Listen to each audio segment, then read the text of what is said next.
Hey guys, how you doing? My name is Lena and welcome back to another video. So today, as promised, we're going to talk about big books.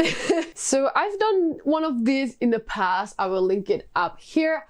But I've tried to pick books that didn't show up in that video, some books that I have read recently. Is this an excuse so I can talk again about some of my favorite series? Of course not. Of course not. So, without further ado, you know what? Let's just get started. So, the first one that I have here is Kings of Paradise by Richard Nell. I recently read this. This is grimdark fantasy. And I really liked it. I liked it so much that I'm currently reading the sequel, Kings of Ash, or that's the third one. I don't remember, but the next one. In this one, we basically follow two main POVs. One is Aruka, who was born in this like kind of desolate, really cruel place, and he was born kind of deformed, and he should have been killed when he was born, basically, but his mother couldn't do it. So he has a life of misery, basically, until one day he basically swears revenge and starts working on his plan. And then at the same time, we're going to follow Kale. He is the prince of these islands, and he's not really that important of a prince, but still, his arc started really like meh. But he is basically a huge part of the magic here towards the end. So I highly recommend that. Even though you don't like his POV at the beginning, you really like it by the end. His arc seems so interesting. But the first chapters are 100% pro Ruka. He's just so cool, like so cool. Keep in mind that it's dark fantasy, so it's pretty, you know, dark. Then I have here Magician by Raymond E. Feist. This is the edition that I have that I think in the US is divided into two books, but for what I know, this is one book. 840 pages, so it's a thick boy. It's a thick boy, but it's really cool. So in this one, we start following how was it pronounced? Bach? I think it was the name. But he is basically the kitchen boy for the Duke. He has a really close friend and everything seems normal until a really weird ship appears on the shore. There's really weird people in them, they have never seen them, and they're just like, what the hell? Until basically one day a rift appears in the sky. I'm just going to leave it at that because holy shit. It took me a long time to figure out why this is called Rift War. Like, it makes sense. I never made the connection with like a rift. I really enjoy this one. It's a really classic fantasy, so if you're not into that, I will kind of skip on this. It's really good. A lot of people have read Raymond E. Feist. I really want to continue reading his works, but yeah, I really thoroughly enjoyed Magician. Then it's been a while since I've talked about this one, The Wrong of Kings by Jen Lyons. This is a really weird book, okay? This is not going to be everyone's cup of tea. I've said it multiple times, but I will still recommend it because, you know, if you're here, you probably have a weird taste like mine.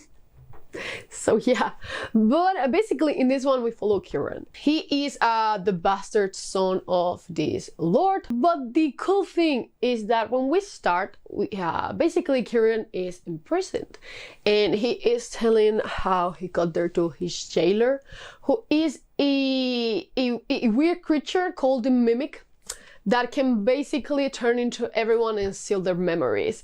So the story is told both in Kieran's perspective and in his jailer perspective, which is so cool, man. I love this series, honestly. The fourth book is coming out this year in a couple of months. I think it was May, I believe. May is a really great month. It's going to be a great month. So many things are coming out in May, like book-wise and video game-wise and everything-wise. It's just good month. But yeah, again, overall, I have given this book 5 stars. I gave the second one 3.54. It wasn't the best one, but the third one was great again. And now I cannot wait for the fourth one. It feels really teenagery sometimes with all the angst, but at the same time it's just so cool. Magic system is really complex. I really love it. And also, God's meddling with human affairs is just something that I fucking love in books. Then, talking about classic fantasy, I have here Malice by John Wen. This series takes basically a toll on the chosen one trope, and it takes it around a little bit. It's just so cool, but it's really, really, it really feels like classic fantasy. You know, the good old battle between good and evil. It's just great. Don't be upset if you don't love it between the first 100 pages. It's a really thick book. Even though it doesn't look long, it's more than 600 pages and it's also really dense. There are a lot of characters. You might be lost sometimes because some names are really close to another name. Like, they are just so similar. Don't try the audiobook first. I'm an audiobook person. Don't do that. Start with the physical book. If you have to write down some names, do it. So basically we are set on the Vanished Lands. This land used to be ruled by giants, but humans came in and we basically killed the giants and sent them away. Humans. So now everyone is kind of concerned because a prophecy is starting to just appear here and there. Basically, giants are kind of starting to coming back, and this prophecy is telling us there's going to be a great war, a great battle between the bright star and the black sun. They are going to collide, and they will basically decide the fate of the world. You know, prophecies. I damn fucking love prophecies. I know that it's such a tiresome trope for some people, but I just love prophecies. Then I have here 2 books that I have never talked about in this channel ever. I just know ever. The Grace of Kings by Kaigan. I'm never going to shut up about this series. Like, I cannot. It's not one of my favorite series of all time. I'm sorry. But this is a Asian inspired fantasy, actually inspired by real events. Again, this has the trope of gods meddling into human affairs. It's just so cool. We basically start out the novel following Emperor pt2, and his dream was to conquer the 7 realms and just unify them. He does that, of course, by force. So several years later, he's about to die, and his dream is about to crumble, basically. So indeed, he dies, and from them we're going to follow 2 different characters, Kuni and Mata. Kuni is a Kuni is everything, actually. He's a great character. He has always tried to make a living for himself. He steals, he deceives, whatever it takes. He's really ambitious and he is fantastic. Then we're also going to follow Mata. Mata was the son of one of the one of these 7 kings, so he has basically sworn vengeance against pt2's empire. So yeah, these 2 are going to become kind of friends, but their friendship is just so cool, man. It's just so cool. So they are so different. And also, this book I have never talked about ever. What is this? What is it? The Sword of Kaigen by ML1. It's actually been a while since I've talked about the Sword of Kaigen, so yeah. If you have been here a while, this was my favorite book for last year. I just completely adored it. It's amazing. It's one of my favorite books of all time, if not the favorite book of all time. Like, it's hard, you know, Sufficient Advanced Magic is there, but this is a great contestant. We're set on the Sword of Kaigen, which is basically a part of this Kaiganese empire. And the cool thing is that in this peninsula we have like the strongest warriors of the empire. Each family has like a different technique, and we're going to follow the Matsudas, who have like the greatest technique of all. They can basically conjure a blade made of thin ice, and it's just fucking great. It can cut through anything. No one will know that he wasn't the first one, you know. If you know, you know. You know. We are basically going to focus on 2 POVs. One of them is Mamoru, who is one of the children in this family. He has always been really loyal to the empire and everything that entails. But with the arrival of a new student from outside Kaigan, he's just like, wait a second. Maybe they're not telling us the whole truth. And then at the same time, we're also going to follow Misaki, who is like the mom. And she used to be like this kind of vigilante, and now she's really struggling with this whole staying at home mom thing, you know. But it's amazing. Highly recommend this one. I will never shut up about it. I'm not even sorry. Sword of Kaigen is a fucking treasure. Like, it's a treasure. Also, never talk about this one ever. Like, ever. Let me tell you, all the books in the Expanse are over 500 pages, so you can always use them for a top or read a thumb, you know. So, in the Expanse, the human race has basically colonized the entire solar system. We have the Earth, Mars, and the Vultures. So we're going to follow two main POVs in this one. The first one is Holden, who is an Earther, but he is basically working in this company to get water for the Vultures. And one day he leaves his ship to just get this damn ice, and the ship is destroyed by apparently a Martian ship. So, chaos. Literal chaos. At the same time, we're going to follow Miller, and he is a detective, basically investigating the disappearance of a young woman. And I'm just going to leave it at that. Miller is a little bit of a creep, not gonna lie, but his character gets much better in the sequel books. Again, you know, The Expanse, I highly recommend. It's been a while since I've talked about this. One of my favorite series is the Powder Mage trilogy. This is Promise of Blood by Brian McLean, which is book 1. And this is a gunpowder fantasy, meaning they basically have guns, like more in a French Revolution style guns, you know. It's a flintlock fantasy. Damn, that word is so hard. Basically, in this one, we start following Thomas. He is the general of the Adro army. He just basically planned a coup, killed the king, took out all the fucking nobles, and he's taking control because he doesn't like how everything is being made. And we support that here. It's amazing. We're also going to follow Thomas's child, Tenniel, who is a powder mage, meaning he basically snorts gunpowder. Yes, that's a thing. And he is able to control to different bullets. It's amazing. The magic here is just so cool, man.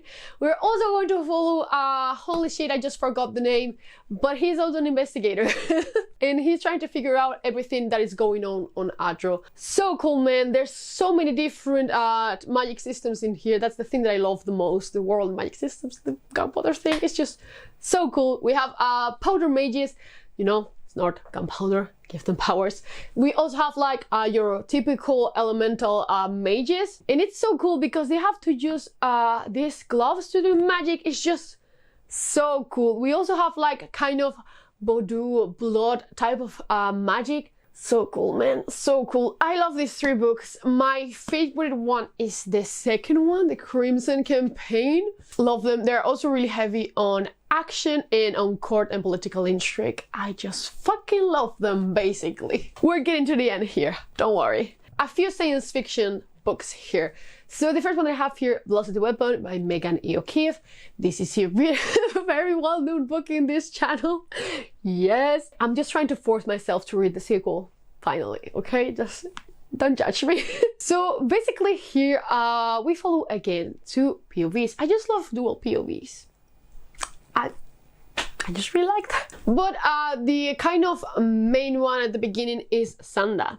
Sanda was a part of this war against another planet, and then one day she wakes up and she discovers that she is actually in an enemy ship. And not only that, the enemy ship is actually sentient. That is fucking amazing. The ship is called Barrow. He's fucking great. Don't get me wrong, he's fucking great. And she basically discovers that the war ended 200 years ago and everyone died. And at the same time, we're also going to follow Sanda's brother 200 years prior, just doing everything in his power to stop the war. It's amazing. It's amazing. Highly recommend this one. Again, I'm so tired of saying the same sentences all over again. Today has been the best. This is technically cheating, but I'm going to include it either way. This is Firefall by Peter Watts. This is a compendium of Blindsight and Echopraxia, 2 different novels. I actually don't really like Echopraxia, but I love Blindsight. But I'm just going to include them both here. I'm just going to tell you a little bit of the context in general, because I don't want to tell you about both books, because Echopraxia is a sequel to Blindsight. Humans, you know, doing their thing In this world, vampires are also a thing. By the way, they are just known by the population. They are here, they are part of the community. You know, weird. So basically humans receive this signal, and they go out there to investigate. When they get there, they find some really weird shit. Of course, this is first contact with aliens. I'm not going to say anything else. The concept of blind sight is fucking amazing. It's fucking amazing. There's a lot of trying to deceive you to think otherwise. A lot of philosophical thinking, like what it's like to be human, what are humans here for. It's a lot. Blind sight takes a lot of mental power to read, but it's so damn good. So second to last here, I have Seveneeves by Neil Stephenson. I loved this book when I read it last year. I think it actually made it to my top 10, didn't it? It feels like so long ago. But this is a super chunker, you know, a super chunker. It's also kind of divided into two. A lot of people don't like the second part. I thought that it was okay. It fit. For me, it fit. I know that is not the case for everyone. But basically, in Seveneeves, the moon shattered. And the problem is that the pieces are so small that when they basically collide with Earth, they're going to disintegrate. Oh my god, I just broke a nail. We are fine. We are fine. Basically, when the pieces collide with Earth, the thing that is going to happen is that the sky is basically going to light on fire, because all of these pieces coming to the atmosphere and burning are going to just literally make like a circle of fire, and the Earth is going to be destroyed. So the concept is fucking amazing. Basically, Earth is just like, okay, we need to save someone. So they basically decide to use this space station, get some astronauts, and also, you know, some holy shit, some human embryons. Holy shit, it took me a lot. They also take some human embryons with them, just, you know, to ensure the survival of the human race, basically. It's super cool. Again, there's a lot of discussions here. There's a great part here where they're just thinking, maybe we should genetically modify it so we can just get rid of disease. And one of them is just like, why would we want to get rid of disease? I have a disorder and I'm fine. It's part of who I am. There's just such great talks in this book. I love it. It's pretty slow, by the way. It's pretty slow. If you're looking for great action sequences, no. But if you're looking for, you know, like a book that will fill your soul a little bit, try it. The last book that I have here is actually The Devil in the Dark Water by Stuart Turton. I don't think I have ever recommended this book to you. I love my edition, I'm not going to lie. It's just so fucking beautiful. Look at those edges! Oh my god, and it's also signed, because I love the Seven Deaths of Evelyn Hardcastle. It's one of my favorite books of all time. This one I didn't love. This is a historical mystery, basically. And even though I think it's really good, I just didn't love it as much as the Seven Deaths of Evelyn Hardcastle. That's it. But the cool thing about this one is that everyone is confined into a boat, which is so cool. Man, it's just so cool. It gets a lot of creepiness out there. So we follow a bunch of different characters, but the main thing is that this boat is going along to other ships to get, what was it? Where were they going? To Amsterdam. And when they're on the ship, really weird things start happening and sailors are freaking out. The devil might be on board. There was a leper that caught on fire just before the ship sailed. It's just so cool. The creepiness factor here is great. I just didn't love it as much as the other one, and you know, the ending didn't impact me as much as I thought, but still I gave this one 4 stars, so it's still really good. But yeah, I'm actually thinking about rereading this one now that I know that it's not the Seven Deaths of Evelyn Hardcastle. I might actually enjoy it more. But yeah, check it out if you like historical mysteries. But yeah, guys, that's basically going to be all for today. I'm just so tired. I'm taking some new meds for a pain on my wrist, and it's just making me so dizzy these days. I feel like I feel like even Bubbly, you know, it's just taking me a lot of time to think. But yeah, have you read any of these books? If you have some new recommendations of fic tomes for me, please let me know. I just love gigantic books. As always, I will see you in the next one. Bye.